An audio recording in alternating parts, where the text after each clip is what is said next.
কবরের বিষয় শুনে সবচেয়ে বেশি কান্নাকাটি করতেন একজন সাহাবী, তার নাম উসমান আল গনি রাদিয়াল্লাহু আনহু। অন্য কোনো বিষয় শুনে তিনি এত কান্নাকাটি করতেন না। এটাই হবে আমাদের জান্নাতের টুকরা অথবা জাহান্নামের গর্ত। আল্লাহ পাক সবার কবরকে জান্নাতুল ফিরদৌস বানায় দেখ।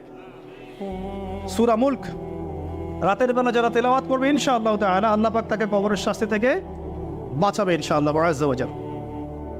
সূরা ইয়াসিন আপনার কোরআনের মগজ, প্রাণ, হার্ট, এটা যখন পড়বেন আপনি বুঝতে পারবেন কেন এটাকে হার্ট বলা হয়েছে।